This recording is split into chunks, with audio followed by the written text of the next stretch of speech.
They aren't actors!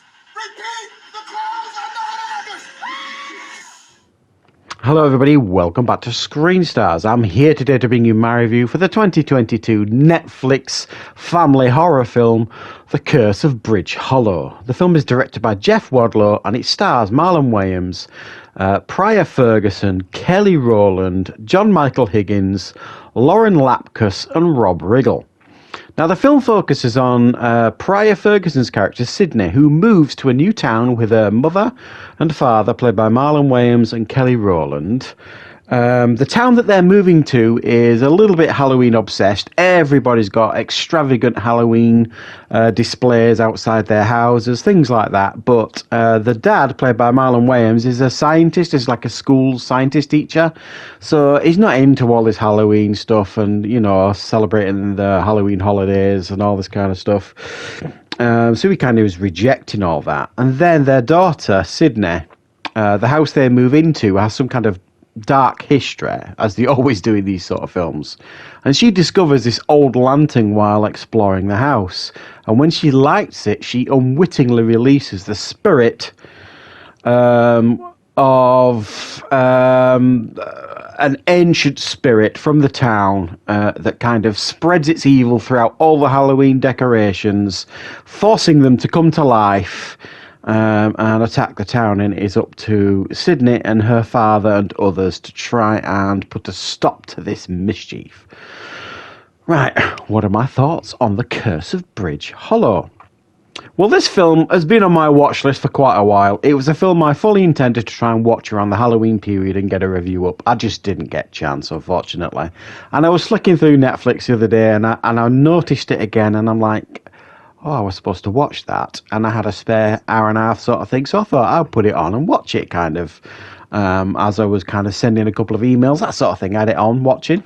And overall, I think this is a very, very adequate and well-made Netflix production. It is definitely aimed at like a family audience, and for me personally, it felt like one of those like Nickelodeon films that used to be on a few years ago that my son used to watch when he was younger, you know, like them Nickelodeon Halloween films that used to be on. You know, very tame stuff. Doesn't take any risks at all, and he's not out to really purposely scare the pants off anybody. It's all very family-friendly scares sort of thing. But overall, it was certainly really quite watchable. I didn't really have an issue with the film at all. I thought Marlon... Now, I've never really been a fan of Marlon Wayans. I'm not a fan of the scary movies and that type of stuff. I've seen very little with him in it, if I'm being particularly honest. I think his style of humour has dated quite badly now. And him screeching and running around the screen in this film and stuff, overacting and overreacting to things. At times it raises a smile, but at other times it's a little bit annoying.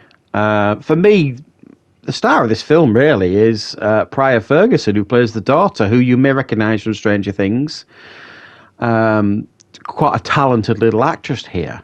And she does really quite well, really, to front and carry the majority of this film, even though Marlon Wayans, you know, will get most of the credit because he's like the star, if you like.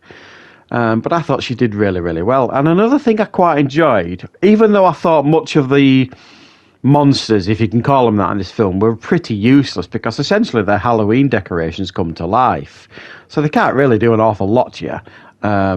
Well, that's certainly the impression you get. They seem pretty useless, put it this way. They're easy to kind of take down. But I thought the effects for these things were pretty good. You've got like, you got clowns coming to life, you got skeletons coming to life, you got zombies coming to life, you got spiders coming to life, the Grim Reaper. You've got a whole array of these wonderful Halloween decorations coming to life, and I thought they realised that particularly well.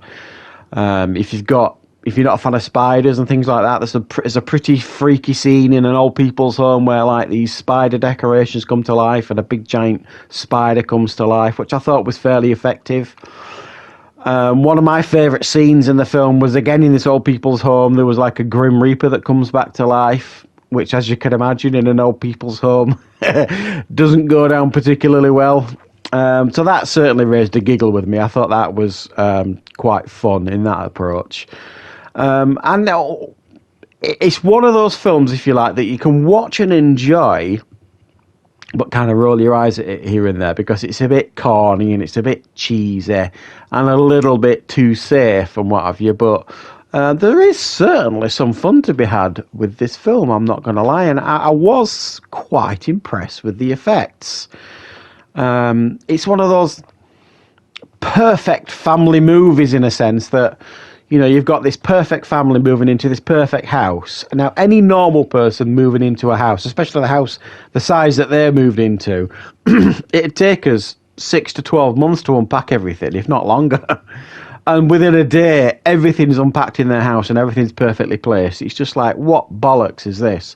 So it's one of those, you know, films that doesn't, it kind of wants to project perfection in regards to, you know, this little beautiful town that they're living in and the house that they're living in and the family dynamic and all this kind of stuff. And to be honest, I could have done without the father-daughter bonding and relationship drama type of stuff. But I do understand and appreciate that essentially this is a family movie. So they're going to kind of ramp that up, if you like, you know, this father and daughter bonding stuff. The fact that he's been pushing her to do these things, you know, like science club and martial arts, and she wanted to do ballet and this sort of stuff. And, you know, it comes to a realization that, oh, he's been, you know, he's done wrong by his daughter, and the usual sugary sweet stuff by the end sort of thing. But decent performances, decent effects, well made family film, but it's a little bit tame, it's a little bit weak,